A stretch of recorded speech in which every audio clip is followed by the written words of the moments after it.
Truesonians. Welcome to my Wednesday, June 4th, 2025 at 12:27 DMV Standard Time.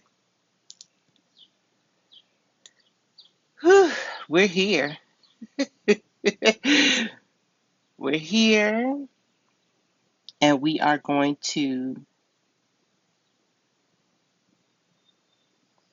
be where we at.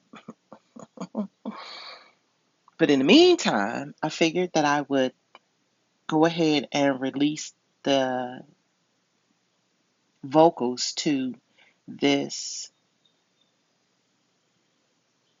card layout that has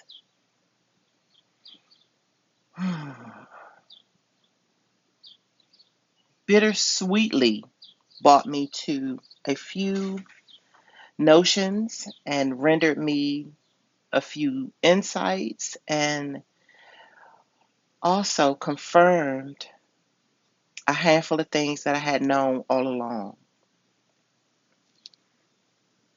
I was not expecting an entire transcript to come as a result, but I'm glad that it did because it challenged me to be in communion with the cards deeper than the superficial wham bam thank you ma'am. And I'm going to try my best to not compare what the cards are having me do in relation to the way that most tarot readers show up in these virtual spaces. It seems to be so quick and it seems to always render some type of quick fix, or somehow the divine has stamped it because they are handling the cards. And a lot of it just seems so superficial.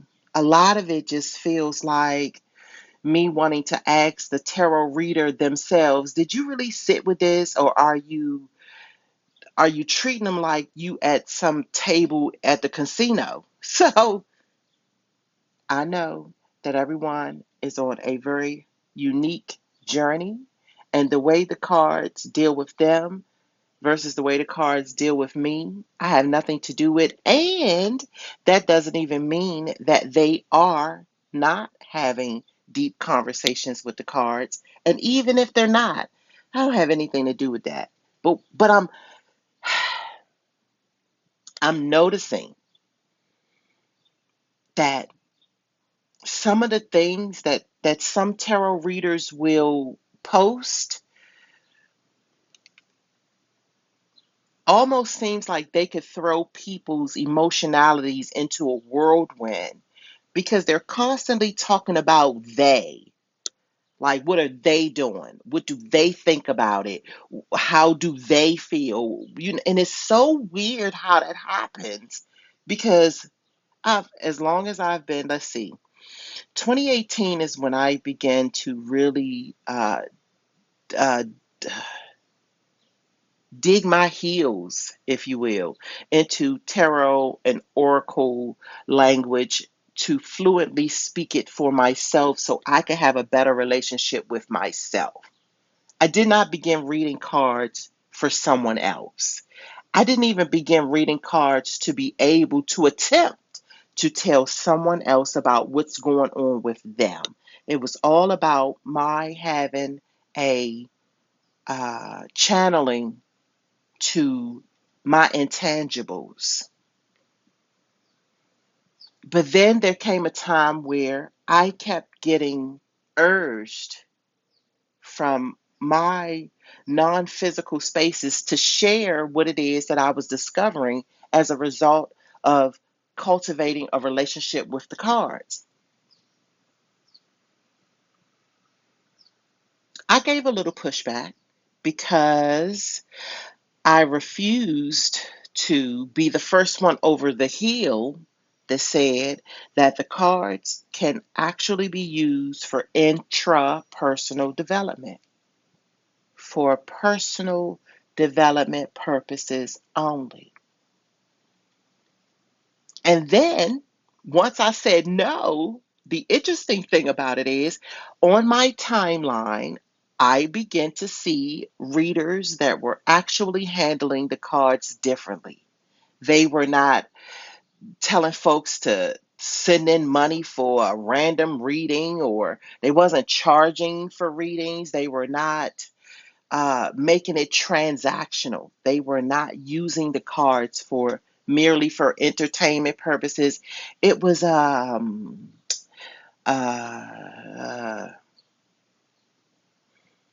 multi-dynamic in the way that I was being introduced to readers that were using or utilizing or communing with the cards outside of just making money. And they were not propping it up as if they were giving uh, premonitions or divination, or this is how your life is going to go, or they're going to call you in 3 days, or go do this and this will happen. It was none of that. It was for you to better understand yourself, sit with the cards. These cards have um, an intriguing way of sending messages, whether they are by themselves or they're coupled with oracle cards. However it goes, you can literally have a complete and virtuous conversation with the non physical realms, good, bad, or indifferent, win, lose, or draw. Handling the cards does not promise you a whole bunch of fairy tales, glitter, and unicorns. But what it does promise you is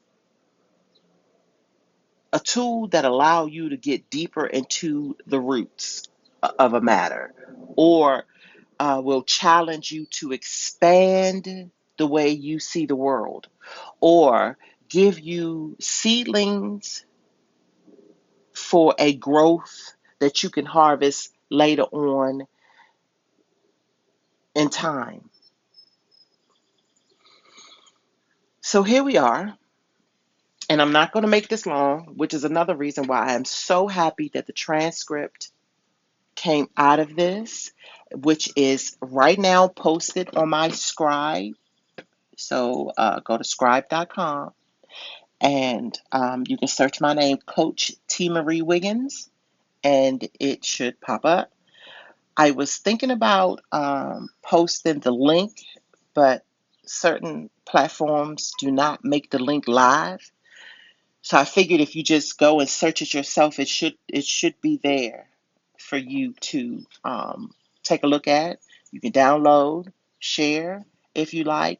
But what I really would like for you to do, if you feel compelled to, if this aligns with your intent and resonance, to go and pull it as if it is an activity, an extracurricular activity upon your own intuitive studies that will enhance your efforts to know thyself.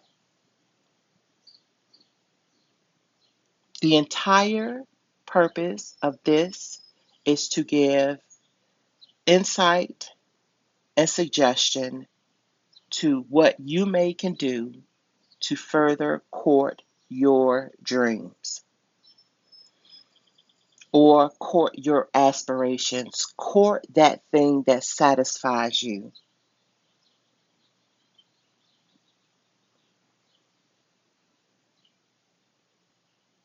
So to take charge with authority, I immediately brought that into self-discovery. Because sometimes, even with myself, there have been things that I've really wanted to do that didn't involve anyone but me, myself, and I hesitated. I procrastinated.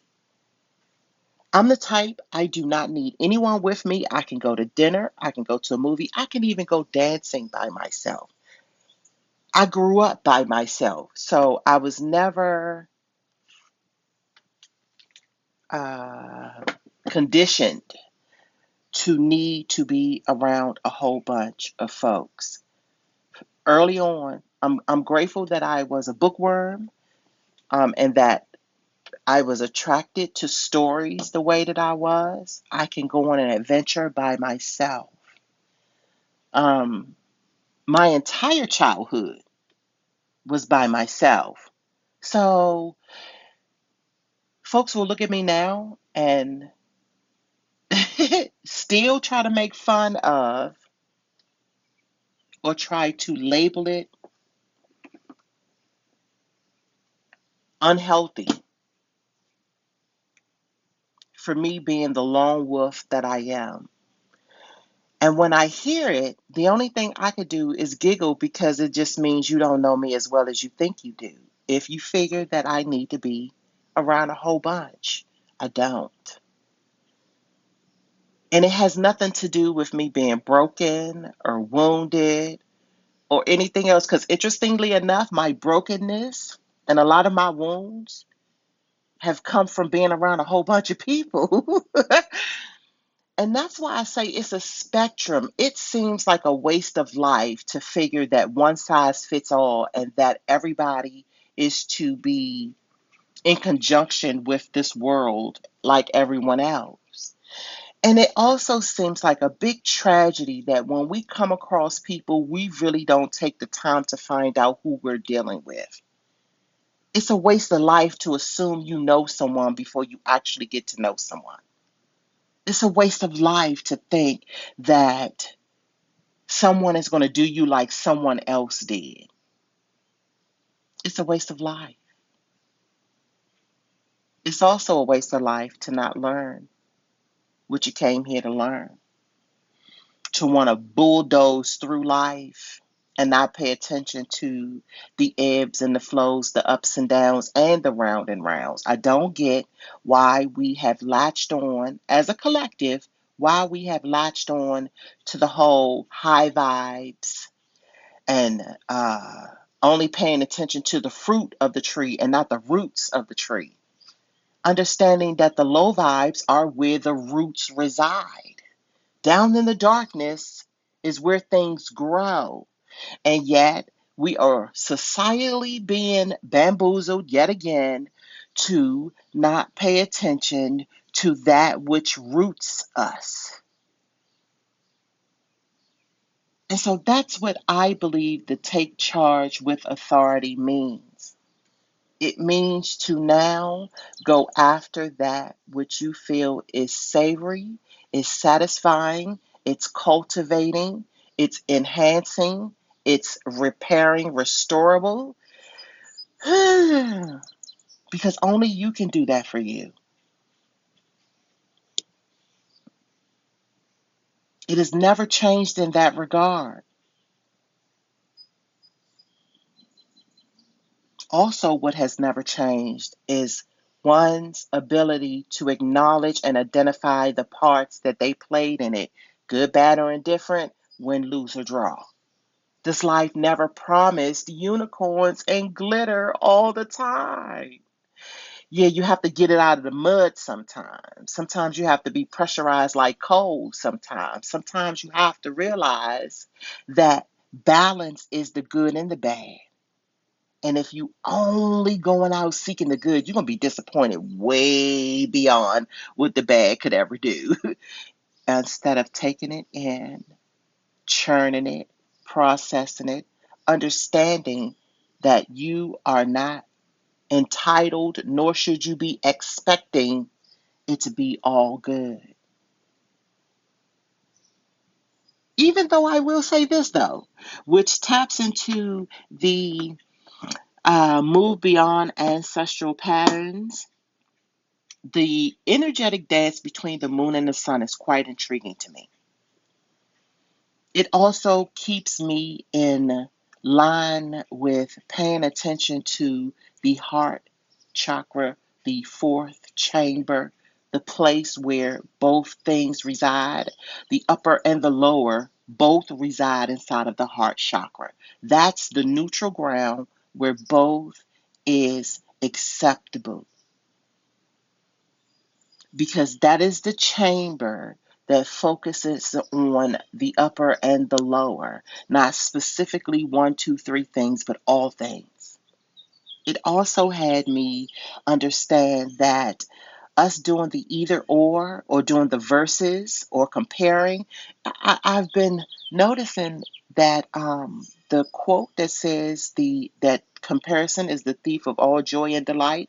I'm starting to see that in real time. That when we compare people, places, or things, when we get to comparing, that's when all trust and bond gets thrown out of the window. Talking about throwing a baby out with the bathwater. Start comparing shit. Whether you're comparing your exes, whether you're comparing dishes, but even if you're comparing days from the weather from day to day, you're going to lose because things are uniquely present for a particular moment in time and space, for personal place. And what's going on in this place with these people at this time may never occur again.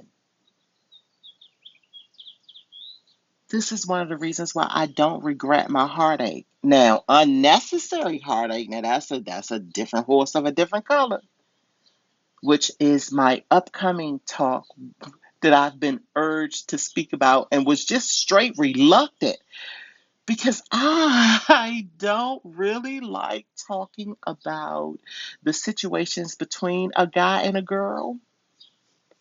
So, and I may do that today because it's been urging me to do it for at least the last week and a half. And so I'm just really going to speak about me. I'm going to speak about my instances and my love affairs and how I feel about them. And the incredible part, which takes me right into the square, which is to challenge, motivate, demand, struggle, all of the struggles and the routes toward reconciliation. I'm very happy that in this moment in my life, I'm single because then that means that I won't be disrespecting, quote unquote, by speaking about me and who I've loved and what has happened during those moments of being engaged in love affairs, robust, beautiful love affairs. Because this is one thing that is certain and also twice true that when you're with someone, they really be expecting you to dismiss or delete all and everything that you've ever loved before they got here. And it's just so confining. It is so confining to not be able to be liberated in anything that you've been a part of before whatever you're part of now. That insecurity, that jealousy of someone else's past, that is just so wicked to me. So now that I'm with you, I can't honor who I was with. Oh, that's just, that just seems like it's a strike against creativity in my world because my love affairs were inspirational, motivational. And like I say, usually when I meet someone, I am completely intrigued by them. They begin to situate themselves as my muses. Win, lose, or draw, good, bad, or indifferent. My curiosity about the uniqueness of each individual stops me from judging them prematurely.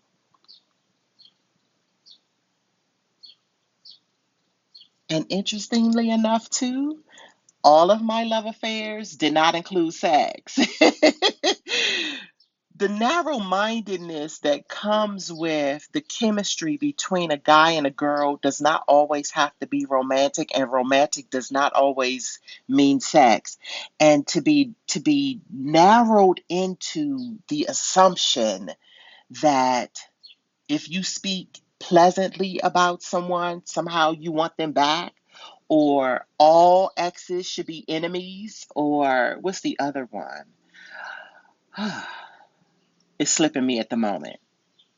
But anywho, so these cards, the Four of Cups, the Three of Wands, the Seven of Pentacles, the Four of Wands, and the Queen of Wands just enlightened me which is in the transcript. So I don't even think I want to rehash all of that. But it enlightened me and aligned me to where I am right here, right now. This is how I know the card layout was specifically for me, in addition to now me having the hunch to share. And so, only according to intent and resonance will this message even speak to you. But if it does, I'm hoping that you have your journal handy. I'm hoping that you showed up to be able to, with the approach, to be able to pull your keynotes and maybe spark or seed um, uh, hmm, questions or inquiries that you may have posted to yourself, presented to yourself, and that somehow, some way, what it is that I'm sharing also helps you some kind of way. And so, I think that's it. The transcript has keywords. It also has the name of the decks that I used, as well as a few quotes that have been inspiring to me in this particular phase line, um, and then my closing summary, which I am calling my situation report. And it really is, uh, uh, um, I'm losing my words. I want to call it a monologue, but is that the right word? But it's a summary about where I am, from me, about me. So it is in the first person, and it is full of uh, empirical frequency, that which I have seen, felt, experienced myself.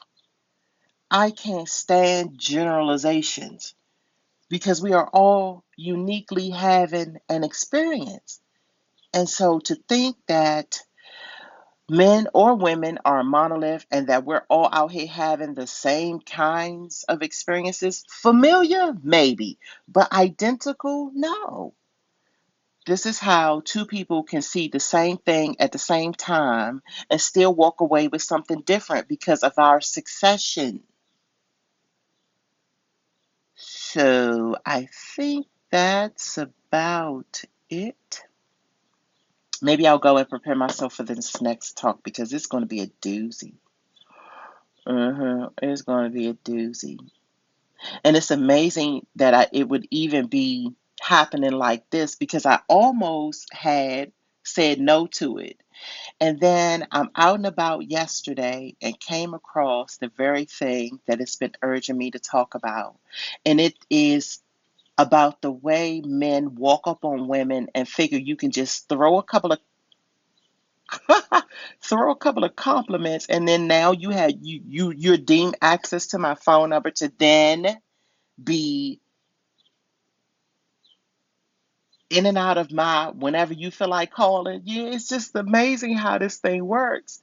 So, and no, this is not anything that I've been newly evolving around. I have been thinking about this for years, at least 10, where it's just like, if you walk up to me and throw me compliments, I'm going to throw them right back at you, and we're both going to say, have a nice day. Because you give me compliments does not gain you access to my life. At the end of the day, we're still strangers. So what gives you? And I was just having a conversation with someone who's very near and dear to me. And I was even asking him, like, what is that about? We've been socially groomed to believe that if you see me and I'm physically attractive, that you can now come and walk up to me and try to interrupt my grinding just because you throw off some decent compliments. Ah, I believe this is one of the reasons why most relationships go to hell in a handbasket, because we aren't better with how we allow people to enter into our space. And this is guy or girl, because girls are now shooting their shot. And it's like, why? Why? Because if you're leading with sexual attraction, then you fucking up the relationship right at the brink, right at the beginning. But I will hold off because it's much deeper than that, and not all folks are prone to that strategy. So um, I'm going to get in the right mind frame to be able to give that conversation the proper attention and energy that it's due. And so until next time, I do wish you well.